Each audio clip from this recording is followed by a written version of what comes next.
this special episode of the She Decides podcast, the roles reversed as producer Cara Maple sits down with host and founder Staci Swiderski for an honest, unfiltered conversation about what it really takes to build a business. From starting Family Source Consultants nearly 2 decades ago to launching the She Decides collection, Staci shares the truth behind the journey, the grind, the uncertainty, and the resilience required to keep going when success doesn't happen overnight. This episode goes beyond the highlight reel and dives into the realities of entrepreneurship, from wearing every hat in the early days to learning when to build a team, trust others, and step fully into the CEO role. Staci also reflects on how starting a business today compares to when she first began and why consistency, grit, and surrounding yourself with the right people matter more than ever. Whether you're thinking about starting something of your own or already in the thick of it, this episode is a real and motivating look at what it takes to build something meaningful from the ground up. Because when she decides, she doesn't wait for the perfect moment, she creates it. You know who made it. Hey, welcome to our next episode of She Decides. As promised, everyone, we are back with Staci Swiderski, founder and CEO of She Decides Collection, as well as Family Source Consultants and the host and creator of our podcast. I'm super excited. You know, today Staci is going to be a little bit more gritty from our previous podcast, and I've promised the listeners that you're going to share more about what it takes to be an entrepreneur, kind of the hard realities a little bit. Like, let's be honest, starting a business is not glamorous from the beginning. And I'd love to know what it actually feels like to get it to kick off and really just start. And I know you have 2 businesses, so pick which one if you want to talk about both, because starting one 20 years ago is probably very different than now. But what does it feel like when you're like, okay, I've got this idea and now what do you do? Yeah, well, first, thank you for having me. Yes, I guess I could have given you the chance to say hi. No. I just jumped right in. I was so excited. Absolutely. No, this is going to be a fun episode. And you know, I have some notes here I want to go over to make sure we don't really miss anything. And we're just going to go with the flow. But I think your question is what everybody wants to know is how do you do it? You know, and so you will hear me really combine both businesses because I have obviously Family Source Consultants that we have scaled and have been in business now going on 20 years, so almost 2 decades. And that obviously is an entirely different type of business than She Decides Collection.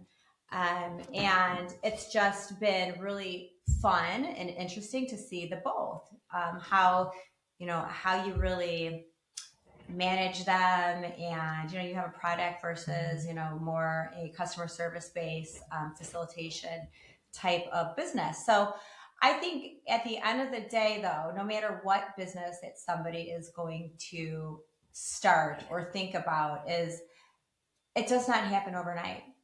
Building a successful brand, company, business does not happen overnight. And I mean, look how long it's taken Family Source Consultants. Yes, every year we grew and we grew and we grew, but it wasn't successful in the first 30 days, right? I mean, there was a lot of work that you have to do. So, I think what people see on social media, these overnight successes, it's not reality at all. You have to work your ass off to be successful in starting a company and starting a business. And so don't really let that get you down when it's been 2, 3, 4 months, a year, 2 years. You just have to show up every day, be consistent, and be passionate about your business. And, it requires you to be a little patient, but you have to, it'll humble you a little bit. But you have to be resilient and you have to be willing to put in the work. So that is, kind of a quick, I guess, answer to your question. But no matter what business it is, be willing to work and jump into it. Don't wait for the perfect moment because it's never going to be the perfect moment. So if you have something that you really think is scalable, that you just can't stop thinking about, I'm always going to say do it. I love that. And I know that was kind of like a high level answer. And maybe this is not going to fit really today because today's world is different than it was when you created Family Source 20 years ago. Google was still a new thing. I think maybe Yahoo was the primary thing. There was a lot that was different, but when you think that, Blackberries were just being introduced. That's I how long ago remember, it and was. you and I have talked recently about how much we hated losing our Blackberries. Those were iconic, like big Oh things. my But gosh. even starting pre-Blackberry, this was a big deal. The internet didn't have what it had. Instagram, Facebook. I think Facebook had just started in 2008 or 9. Yes. So, Yeah. I like, think we were the just, tools today are different. well, we didn't have But AI. none of We it. didn't have any of Yeah. that. I mean, literally Yeah. writing out page by page the website, right? I Yes. mean, Yeah. now people can probably build a website in, a day Oh, or all two those with web AI. tools that just like build Yeah. it very quick. It's crazy. Right, So right. It's a different when world. you think back to those early days, what did the grind really look like? And, not necessarily the highlight reel like we just kind of covered, but your day to day, what did it really look like? Or do you not really remember because it was a blur, because they just all blurred together for the first however many years? But can you kind of recall, or maybe even when you just started She Decides collection, what did the grind look like when you like, okay, I'm going now? What did that look like Right. for you? Yeah, good question. And I think it's important that anybody out there that is thinking of starting a business realizes that it is grind. You are going to grind. If you want to be successful, you have to grind. Now that doesn't mean you have to work 24 hours a day. You can't, do things that you feel are important in your life. But when you are on, you need to be on, period. You need to be productive when you are working. But I would say the grind is, the difference is you're not working any less now because of, the opportunities that we have these days, with social media and you're still grinding. It's just a different kind of grind, right? Yeah. So when I started Family Source, it was 100% face-to-face meetings. The number of fertility centers that I visited to build those relationships, it was a lot, right? But Mm-hmm. you have to be consistent. Now you can do so much through Zoom. You can do Yes. through Teams, and so, but you're still grinding. So I would say that's Yeah. really the only difference, is that you can do a lot more without leaving your office or leaving your house. But I think essentially you may be doing a little bit more because you do have the luxury to not have to leave the house if you're able to. There's obviously some Yes. businesses, yes, you still have to go to the factory or to the office Yeah. or do the traveling. And yes, I still do that, but just not as much. But the Yeah. grind is still the grind no matter what. You have to make the most of the hours that you are working and that you're putting in. And when you start a company, you have to be comfortable with knowing what you don't know. So what I mean Okay. by that is, don't wait again for the perfect moment to start a business. You really have to, and if I knew this when I started, Yeah. Family Source, that would have been a beautiful thing, right? So I've learned this along the way. Being an entrepreneur is definitely, it's interesting. It's a very interesting role. But you have to surround yourself around people who maybe are a little more qualified than you, right? Learn from them. And as soon as you're able to hire somebody and you can afford to hire somebody again who knows more than you, and then get the hell out of their Or way. different than you. Maybe not more, but different. Well, I think both. Okay. Because there's things that, maybe, yes, different because we don't all know everything. But again, I think that's where it comes down to, you just don't know, you don't know, right? So you think that you can run the show by yourself, but you really can't. You have to hire the people who are better than you, and yes, know more than what you know, and then just get out of their way. Be there to be a great leader, but get out of their way and let them do what you can't do. What you think maybe you could have done all along, and it's like, why am I not growing? Well, because you can't be a one-man show, or You're you also one human. can't. Yeah. Right, you can't hire people and micromanage them either. That's not going to lead to success. So that's, to me, I think that's something I wish I would have known a long time ago. Okay. So but I think that's the purpose of our podcast, right? Is to give little tips and hints and helpful advice to people who can hopefully scale quicker, because now they're going to know. And by listening to all the amazing guests that we bring on, they're giving their advice as well. But yeah, as soon as you can, afford to hire somebody, do it. And, I also am a believer in not always when you're hiring somebody, you don't have to hire somebody for just their experience. More important to me is hiring people who are good people, who are kind people, and who really, really believe in your vision. And that can come together and just, really create the best team ever. So Yeah. it's not just experience only. No way. And I've learned that through the years too. So you answered my next question before I even got the chance to ask it, so that's great. But I'm going to skip ahead a little bit because you talk about a team. So, when you started out, you were one person. Let's talk Family Source back 20 years ago. How long were you yourself doing every job out there? And then when did you first realize, okay, you can't do it all because some of it's holding you back a little bit? And then when did you realize again that you're being held back even more, need to hire even more? Kind of those phases of hiring. So you're starting out, it's you. I mean, how long did it take you to realize, wow, I got 24 hours in a day, but I can only do so much in those? So, talk to us a little bit about that and when that key hire was or who that was, position wise, maybe. Yeah, definitely. Well, I was lucky enough to when I did start the business back in 2007, I had a business partner. So, we really kind of divvied up tasks and roles. And so that was helpful, to get started because it was our first business that we had started. Yeah. Right?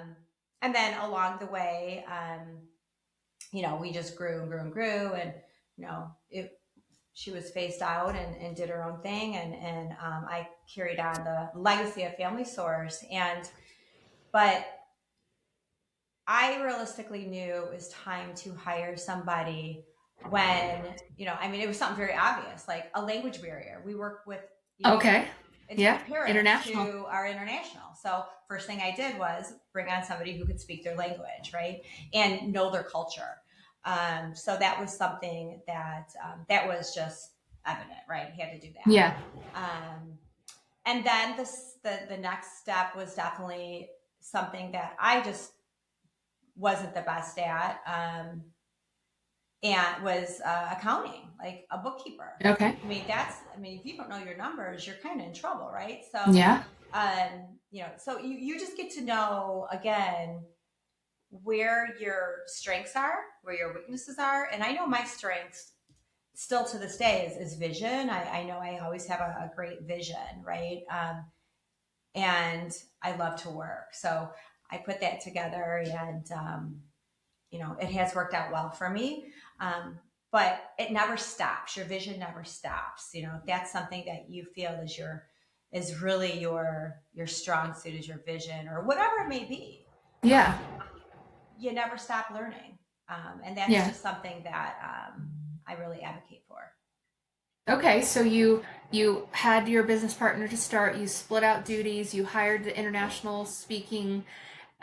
I know what our business does. I mean, I don't know it like because I didn't build it, but I know it requires people to, handle the journey once, intended parents are matched with surrogates and egg donors. And so how did you start to really figure out how many people you needed in that position and just starting small, even if you had a team of 5, and then when 5 wasn't working and when you're like, oh, wow, we really need to get more, kind of, at what point did you, as the person who created it, realize we've outgrown the number of people that we have on staff and, set that tone for the next phase or evolution of the company with more hires, but not too early, because that's something that we see. I think even Dr. Bionda talked about it recently, not knowing when to hire, when you do it right, but no, you can't do it all yourself. So trying to get that tip, when do you know to expand even more?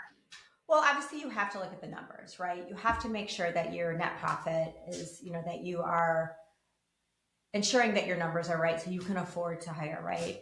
Because for many years, sometimes, or many months, or for however long it may take, you're reinvesting into the business, right? But when you get to the point where you can hire financially, you have to take a step back and think, all right, well,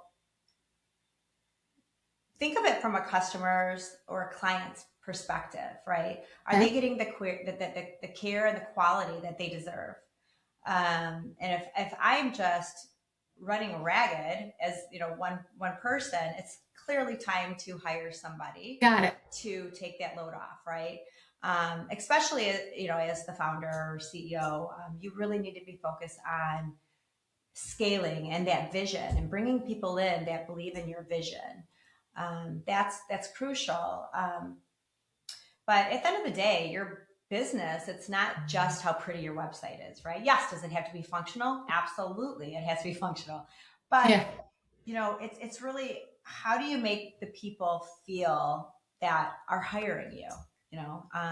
Would they refer out? Would they tell others how amazing their experience is with you? And so, when you're spread too thin, or again, if you can hire somebody who can do a better job than you, it is time to hire when you financially are able to. Okay. Yeah, I love that. And making sure that they're the right hire, right? Even if it's a task as an entrepreneur, you do a lot of things you may not choose to do if you didn't have to, but you got to do it, right? So you may be like, wow, I really want to hire Cara because Cara has this skill, but that skill isn't that critical because I can still do it, but this other skill that I can't do. So making the right hire, I think, is important, right? Just because it's not you're ready to get it off your plate. If this other position is more critical, making that determination an entrepreneur can't be easy because that means you still have to do everything else. Right. So is there a tip that you have on determining what right position, maybe knowing that, okay, this one is going to take us the next step. I can still do this other one for a little while longer. How did you kind of determine that? Because that can't be easy because anything that you don't hire for, you're still doing. Well, I think as the founder, and think about it too, founder, CEO, that's two really different titles, right? Different. Two totally different titles. But let's say as you're scaling, and again, financially, you're fortunate to be able to hire other people, right? I would say as a CEO, your job really is to ensure that the business is financially growing. You're able to make payroll, right? Yeah. The vision is being met, over and over and over. So as quick as you can hire somebody to do those jobs. So you can focus on your CEO job. Being a CEO, the sooner the better, for sure. Again, financially, you don't want to get it over your head. When you start a company, you got to really start with you got to be a little tight for a while and reinvest. But let's say we're over that hump, right? And the company is scaling. You want to continue bringing those people in who can help you scale, and ensuring that as the CEO, you are, you're focused on the whole company as far as you got to take care of that company, right? Yeah. So your head has to be in a place of growth. Okay. And if it's not, and you are literally doing the day-to-day of maybe something administrative, or maybe you're, something marketing, or maybe something, that you've hired somebody to do, let them do their job. Hold them accountable. Ensure that they're doing their job, But let's talk about the not so fun side of hiring.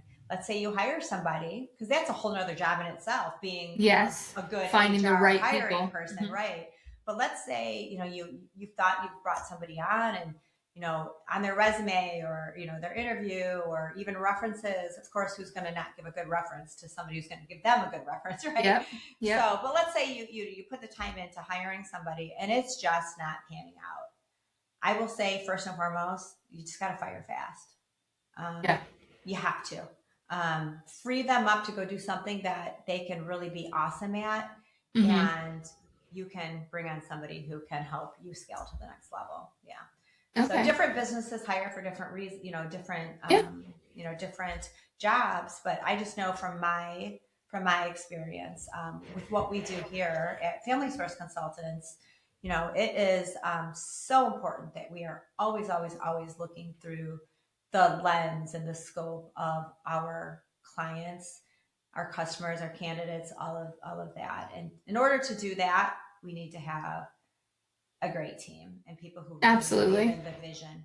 And so again, it's not always hiring. You're going to hear me say it all the time. On experience only, bring people in who truly are just good people, motivated, good people who believe in the vision and believe in the concept of what you are building and what you're doing. I love that. I think that is incredible advice. That's a nice little pull quote right there. Love it. So, how did you deal with moments where things felt uncertain or overwhelming is a term I don't like to use often, but overwhelming when you are building from nothing, maybe when you didn't have all the answers. And again, I'm sure how you could answer that for what you built with Family Source pre all the resources we have today versus now is different. So maybe take us back, to there first, but Well, I think that's where you got to swallow your pride a little bit as a founder. You have to use resources. You have to reach out to people. You have to just get gritty a little bit and, send emails, make a phone call. And again, this really falls back into the education piece, right? Okay. Knowledge is everything. So if you can surround yourself around people, maybe you have a mentor who has sold businesses or currently running a successful business. Pick their brains a little bit, right? But it's okay, again, to go back to you don't know everything. So swallowing your pride a little bit, reaching out, and asking maybe some, again, professionals that are in your service area, and even connecting with your team. I think that's, communicating with your team. And coming up with ideas or maybe a different way of approaching a process. But yeah, you just have to be open-minded. It's always a grind. You're always learning, and you have to, you're going to see failure a lot more than you're going to see success, but you have to pick yourself back up and just, continue to take those risks, big and small. Okay. I think I love that. So early on, you're everything. You're the decision maker, the problem solver, the one holding it all together. What parts of that pushed you the most to grow? As an entrepreneur, as a person yourself, not necessarily your company, but you. Yeah. Because I am probably one of the most competitive people that that at the end of the day, I want to be able to say I built a legacy, and take care of the people who I care deeply about, my family. And it's just the vision I have to, success is, I think you're constantly you're chasing success, but I think if you break it down in little tidbits, you can feel it can be overwhelming at times, or flip flop. You can say, you know what, I moved that needle a little bit today to reach my ultimate goal. And so when you are able to acknowledge that, I think you can feel a little bit better in your skin to know that you're getting to where you need to be. Also, I think, it's important as a founder of a company or a CEO of a company or both. Obviously, it's so important to me that, and anybody who's in that role, you are taking really good care of your team. That is critical. You want to make sure that you have a culture where your team can feel protected and safe and empowered. So not only that they can come in and they can do their job to the best of their ability. And again, they're believing in your vision. But this is also how they're taking care of their family financially. And so it's a big responsibility for any CEO or founder out there. So not only, like I said, like leaving a legacy behind is very important to me, but just the people that you touch that are relying on you or your company to live their best lives. And to me, that is, I don't take that for granted. And so again, that's where when you're starting a business or you own a business, you really have to obsess over it. And yes, I am obsessive. I know that. But I'm not doing it selfishly. Yeah. So yeah, okay. So that was kind of a long answer to your question, but no, it was a good answer. It was a good one. A couple weeks ago we did an episode with you and Kaylee, and we talked about kind of some of the more fun stuff. Some of the questions that listeners had that we didn't get to, I wanted to ask today. One of them specifically is, what made you create this podcast, and what made you then turn it into a whole company, not just a podcast? because that is one that I think we get often. They'd love to know the why behind. I mean, She Decides podcast has been around for a little over a year now. Yeah, it's still a baby. And so many amazing voices out there that you've shared. More guests to come. And then the She Decides collection came later than that, but I know it was always brewing. But pretend like I don't know any of it and just share the story with us all.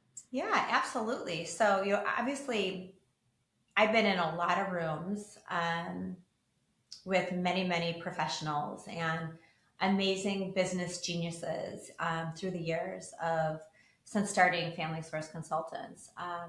And some people, maybe they weren't geniuses, but they thought they were, right? And they were in those rooms. Many of them were men. And so that naturally, over the years, really just sparked a little fire in me to where if I can reach out to women who maybe need that motivation, what's the best way to do that, right? And so I thought, well, obviously a podcast, and especially, with podcasts being on the rise and people are listening in, while they're working out or going, driving to their jobs or driving to pick up their children from sports or whatever it is, how can I reach women in such a highlighted way where it was accessible?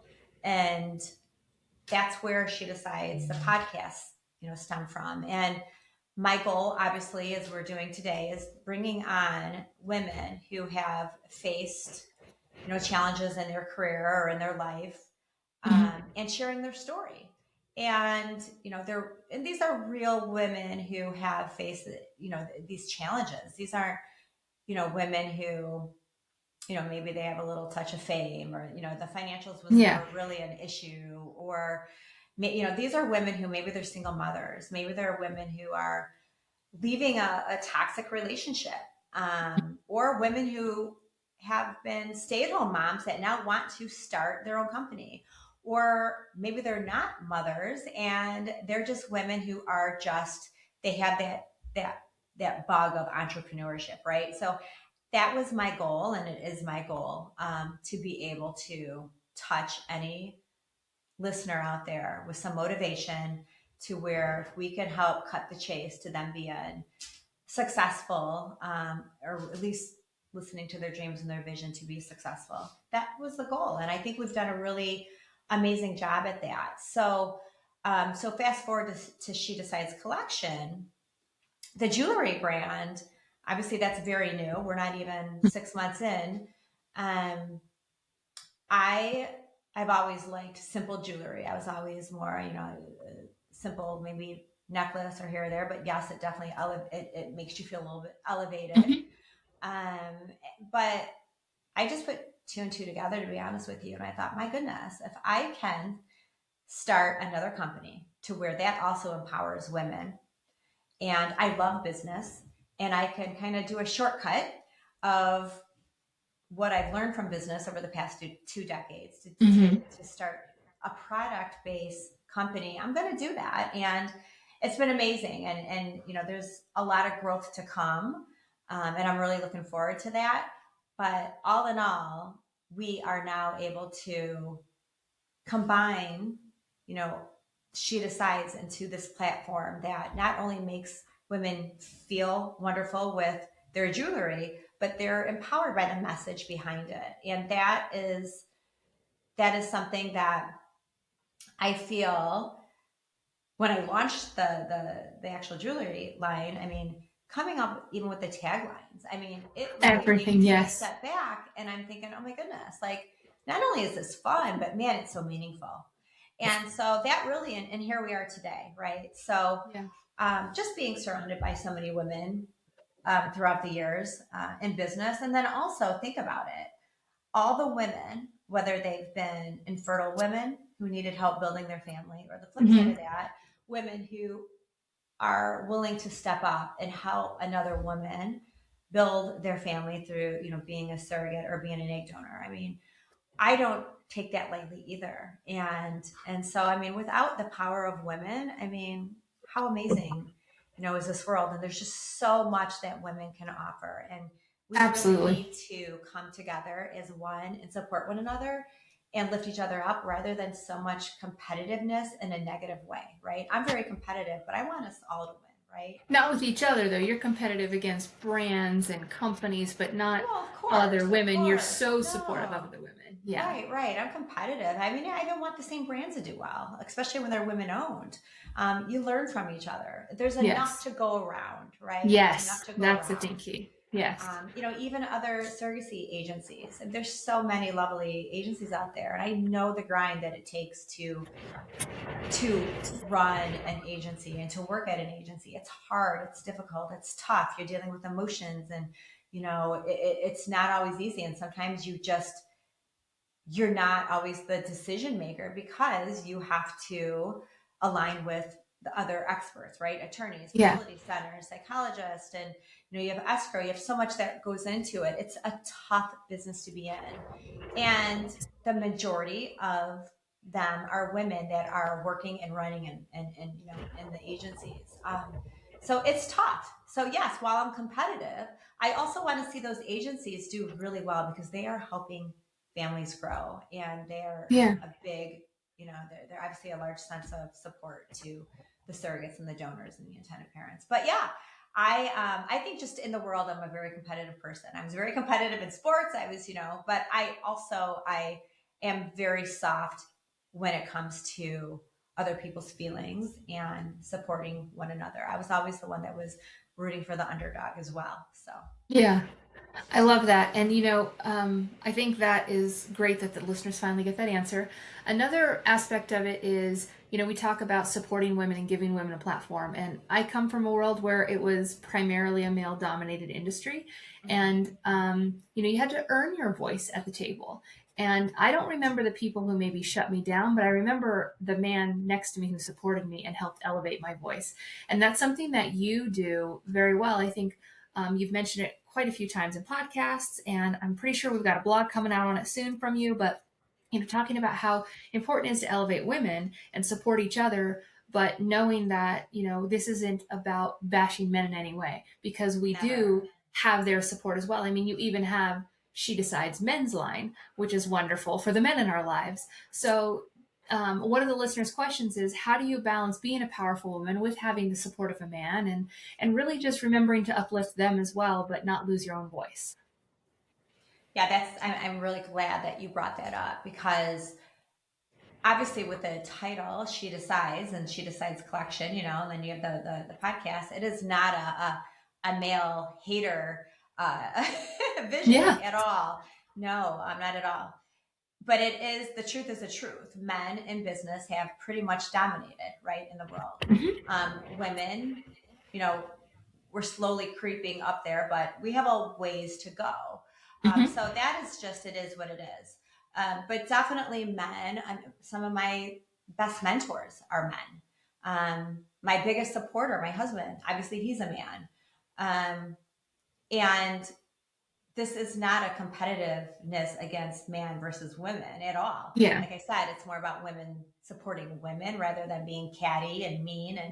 And that's something I just won't stand for. I don't like drama. But definitely men are extremely valuable in women's success as well, in supporting women. And that is something that obviously I'm very grateful for. Like I said, that has helped me along the way. I probably wouldn't maybe be where I am today without the support of some of the men mentors that I've had in my life. Or, like I said, my husband is one of my biggest supporters. So I really, I always want to make sure that is very loud and clear. So thank you for bringing that up. Yeah, I think it's important because while there are so many great men out there, we do still have a challenge in the world sometimes of not having a voice in the room with men. I mean, I think we just, for the life of me, Amy Gursky, I believe, was on our podcast recently, if you remember, and she talked about how one of the investors in her company were sending her inappropriate photos after hours, just like it was normal. You wouldn't think in 2026 things like this still happen in business with women, but sure enough, it does. It's still happening, right? Yeah, and so until everything is just, equal playing field, giving these platforms and giving this, I think, is important, but not losing sight of the incredible men in our lives that have been those supports. And you mentioned your mentor. And so that's the other listener question that I want to get to before we get to the one that I'm just going to let you talk as long as you desire for the end. But with this one is, how did you find your mentors? Do you have more than one? And then did you ever have a mentor where you're like, this is not the mentor for me? And kind of stepped away from them, and why? Like, mentorship is so critical, I think, in life. But I would assume as an entrepreneur, it's very important to make sure you have the right ones at the right time. So talk a little bit about your mentorship pathways. And I know you also mentor, but right now I want to talk about your mentors. Right. Well, I mean, think about it. There's so many different opportunities to connect with a mentor. You have your most obvious out there where you see it all online, where you have these business coaches, and I'm not knocking business coaches by any means, but you want to make sure that whoever your mentor is somebody who has proven success in what you are trying to reach, right? Yeah. And sometimes a mentor may say very little, but they will listen and they'll give you feedback on maybe what you're sharing with them, right? And yeah.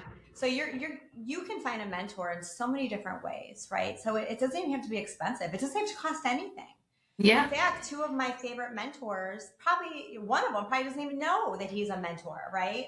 I just constantly go to him, or maybe not even constantly anymore, but when in need, it's somebody who I really, really value their feedback. And I trust that they always have my best interest at heart. And I think that really is also what's very important with a mentor, that they're telling you what's really they feel is going to help you, and where they're not just benefiting from it and saying all the right things, even though they know. Yeah, not what you want to hear, but what you need to hear. No, you need to write what you need to hear. And one of my other mentors, she didn't even realize she was being a mentor.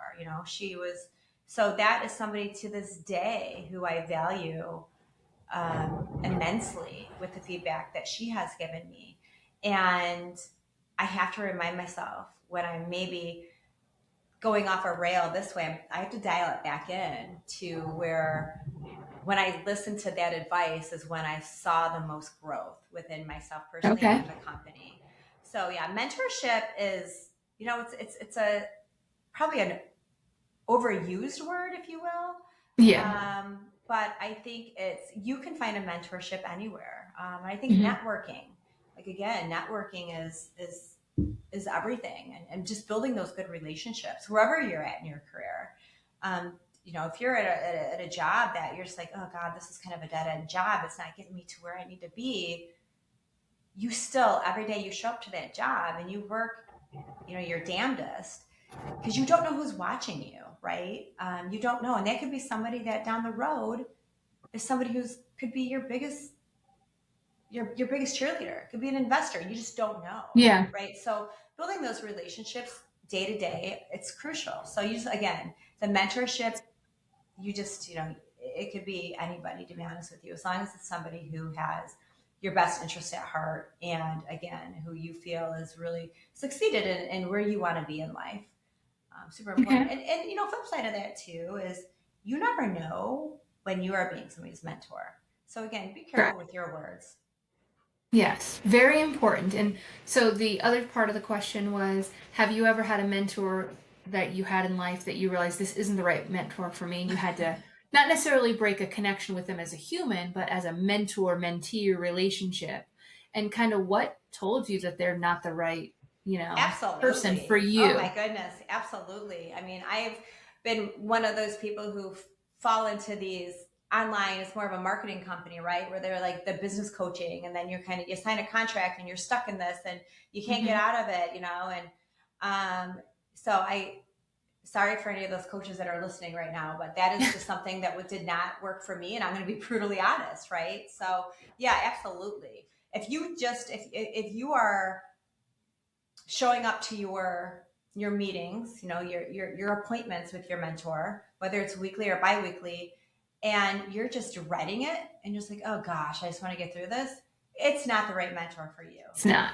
Yeah. It is not the right mentor for you. So you want to make sure that whoever you're speaking with, you literally are so engaged and you're getting something out of it, and you really respect them in a way that you can't wait to meet with them again.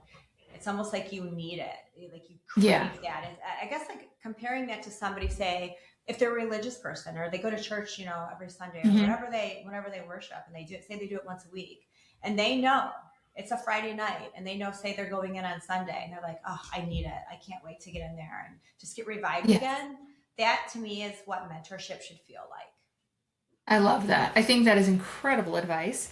I know that mentorships have kind of become coaching as well, so it's a little different. But I remember having a mentor who just really was there to listen, like you said, and have you thought about it this way? Maybe nothing else, just enough for you to have like that devil's advocate thought process. Right, I also had a mentor that would give me homework every week, and man, did I hate that. I don't want to have to go do 10 actions and come back with a report to you. I have to do my job and I have to live my life. Right. So, but some people may want that. So I think that's really great, finding the right mentor for you. But if you're dreading it right then, it's not the best fit. Well, I think it goes hand in hand too with, you just have to be responsible for your everyday actions, and also like, you don't live in the past either. So I think that's really important, that don't blame circumstances or your past on the outcome today.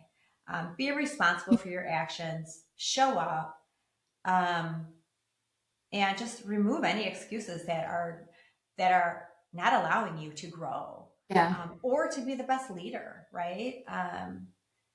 It doesn't matter what somebody else is doing. It doesn't matter what what you did in the past. Show up today, be responsible, and own it. And that's just life. There's too many people just, they blame it on, oh gosh, the price of gas or the politics or this or that. No, that's not going to change. Like you're not going to change that. So show up, be responsible, and put in the work. Yes, I love that. Before we get to the final thing where I'm going to give you the floor, we did have one more listener question that I forgot about. And I know you're going to say, just do it, but try to, I think you're getting a lot better. For those who don't know, Staci has a lot to offer, but she doesn't always want to talk about it. She thinks that she's like, oh, no one wants to listen, or maybe you could cut your answer short. I wish we could just kind of tap into your brain sometimes and just let it flow. So with this one, the question is, for someone thinking about starting a business now, what's the truth about the level of commitment it really takes, and what would be the first 5 things they're supposed to do? Oh, the first 5 things that you should do. Definitely realize that if you are going to start a business, you're going to grind. So that's one. You are going to grind. You have understand the level of commitment is a lot. You have to, yes. Okay. You have to understand the level of commitment. I think also the second is building those good relationships around you. Super important. Don't feel like you have, this will be the third, don't feel like you have to be everywhere all the time. Only put yourself in situations or places that's going to help you get to the next place. Okay. The next phase in your life. And I'm going to give you an example for that. It could be, obviously you have your commitments. Let's say, I don't want to miss my granddaughter's, events at school. I'm going to be there, right? I'm going to be there. Is that necessarily getting me to the next step? No, but those are memories that I'm going to always, hold. Those are priorities. Near and dear. Those are, well, we have a lot of priorities, but that's one of the priorities for sure. But I will definitely say no if it's, something that, I don't know, let's say you're asked to be a chaperone at your child's event. Is that, you really don't want to? Don't do it. Say no. If it's something you really want to do, great. But if it is not going to get you to the next level, and it's taking time away from something where you really have to put in that grind, don't do it. Because you're going to have to understand, you have your wants and your needs. Sometimes you have to put certain things to the side in order to scale. And I know nobody wants to hear that. They want to have it all. You can't always have it all either. Not all, it's just something's going to have to sacrifice, right? And I've had to make those sacrifices through the years, and I still do, right? So sometimes, like, you just have to say no to certain things, and you don't have to follow up with that with another excuse why you're saying no or a reason. Just no, I don't have the time, but thank you for asking. And that's good. So I would say that's my third. That was a long one, but I think that's really, really important. The other is, I've already said it, but you don't know what you don't know all the time. So as soon as you figure it out and you can hire somebody, get somebody in there and do not micromanage. Okay. Do not micromanage at all. I'm trying to think of the five, right? I could go on and probably with 10 or 10. You can keep going if you'd like. Yeah. I would say also continue learning. Okay. That is important. You don't know everything, and business evolves. So whatever that is, if you like to read a book, read a book, schedule it in, whether it's, first thing in the morning, midday for your lunch, or before you go to bed at night, set aside 20, 30 minutes to read a book, listen to a podcast. If you don't really like reading, I'm one of them. I'm not a huge book person per se. I would rather listen to a podcast. But definitely, asking questions, like I said before, reaching out to a mentor, just continue learning. So those are probably my top five. But at the end of the day, like, you just gotta grind. I mean, you're not going to be successful overnight. I'm going to add in a sixth there, and you might hear me say go for it. You can add as many as you want. Yeah. See, you were afraid I wasn't going to share enough. I love this, though. That's why I'm saying little, because these are good clips. I can't get clips if I interrupt. So if I'm just sitting here smiling at you, there's a reason for it. But, I would say in no particular order of priority, but it's very, very important to surround yourself around people who are positive, who are not going to put you down, who's going to continue to be your cheerleader, but be honest, right? And we have to use social media, guys. You have to use it. It costs you nothing. Use social media. Who cares if you jump on, you do a video, and you're like, oh God, I only got 1 like, or I got no likes. Who cares? Keep going. Keep going. Yes. Because I'm telling you, people are watching. Whether they like it or not, people are watching. The correct audience will come. They will start to come. So don't, try to get out of your comfort zone. You have to. In order to be successful at any business, you have to get out of your comfort zone. You have to take that jump.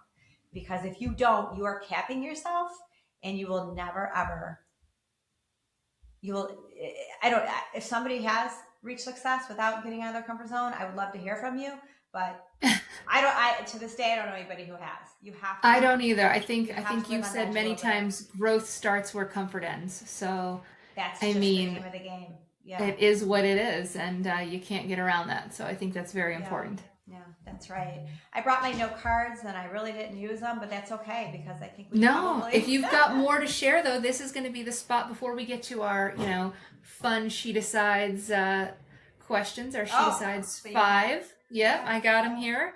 But before I get to that, I want to give you the floor to really just talk about anything you would love our listeners to know about being an entrepreneur, about this platform, about running a business, creating anything at all. This is kind of your space to just, I know you and I have a lot of conversations sometimes. I wish I could have recorded, because that would have been a great episode, listening to you for 12 minutes or 4 minutes. But since I can't do that, I just want to give you the floor, because we have a lot of people asking for your tips, a lot of people asking for just different things of your experiences. So advice that you want to share, anything that you think, will uplift or inspire our listeners today. I would like to leave it with, as you hear me say all the time, you have to put in the work. You have to grind. That doesn't mean that you can't take time for self-care. Obviously, that's important as well. If you're not taking care of yourself, you're going to be burnt out, and how are you going to, continue to every day put in that grind, right? So I just want to reiterate that, yes, you are going to be working a lot of hours. Yes, you have to when you're starting a business. But within those hours, you have to be diligent. You have to be diligent in those hours. So that would be my key takeaway. Be diligent in the time that you are working, and the time that you're not, whether, you're spending with your family, you want to make the most of that, right? You want to be present in that moment. But trust me, as you are starting a business, well, yes, you're going to be present in that moment. You're going to be thinking, I can't wait to get back to the office or get back to whatever I'm doing, because I am so passionate about this company. I want to continue to just push things to the next step. So as you heard me say a lot, you're going to be working a lot. You are going to have to put in the hours, the time, the grind, be gritty. That's just what it takes. That's what it takes. But make those hours count. You can still get your 6-7 hours of sleep, but when you're working, make that count. And that's just at the end of the day. If you're not putting in the time and the effort, the company is not going to grow. It's not. It just isn't. You're going to hit a plateau. And that's probably not where you want to be if you're listening to this podcast. Yeah, right? I would agree. And I think you had a blog just a few weeks ago, maybe about a month ago now. The grind is worth it. Really talking about that you're going to have to grind. You're going to have to do all of that, but the results are worth it. So don't lose sight of that. Don't, if you need to take a beat occasionally, take a beat, but keep grinding until you achieve what you've set out to do, because it's possible. So, and you're gonna experience failure, and you're gonna experience embarrassment. That's okay. That's okay. You just gotta start back. It's only for a second though. It's quick. It's a quick sting. Exactly. But, I find that those are a lot of the moments that they're learning moments, and they're very they're very memorable and valuable when you can work through them and you come out the other side, and it was a learning experience. I love it. Okay. Is there anything else you'd like to add before we get into the fun She Decides? There's always more to add, but we can save that for another episode. Okay, good. Because we have listeners usually after episodes send in more questions, so we'll save those, and in another few weeks we'll do another great episode with you. All right, Staci, you've asked these multiple times, I'm sure, but I've got a variation for you. Okay, are you organized? Do you describe yourself as organized or organized chaos? Organized chaos. I love that. See, and that one I thought at first, I was like, that's a terrible thing to ask somebody, but some people feel like they got it all together, but other people think they got the chaos all together, and you can't help when you're building that there's chaos. So I love it. Well, I think it's to the nature of the companies. Okay. All right. I think I know the answer to this one. Just do it or think it through. Just do it. All right. Lead the room or observe first? Observe. Okay. Full glam or comfy sweats? I like both, but I would say at the end of the day, probably glam. Okay. I'm a comfy sweats with jewelry on. You gotta elevate it a little bit. That's the loving thing about the jewelry, right? You can be you can still look glammed up. All right, last one of our She Decides 5. Morning clarity or midnight ideas? Because I know you work all around the clock, so there's no sunrise time or sunset. So morning clarity or midnight ideas? For me, morning clarity. Okay. That's when I'm the sharpest, I think. Okay. And is this morning after a long night where it's still morning you're working, or morning after you've slept for at least an hour and you woke up morning? Both. Morning is my... All right, just morning is morning. Okay, yeah. I love it. Yeah. Okay. Yeah. Well, thanks for letting us have a little, insight into you. And I have some other fun ones, but I wanted to save those for the next episode because you got to get to know you slowly so people can keep coming back for more. Well, Staci, I always appreciate the opportunity to come on here and not just be behind the screen so that I can get to interview you, because our listeners really want to know your advice and your guidance. And I really appreciate this and just you opening up to everyone. So I'm going to leave it to you with some closing thoughts. It's been fun. I like being on this site every now and then, right? Yeah. But yeah, closing thoughts, always just be true to yourself. Don't give up. And,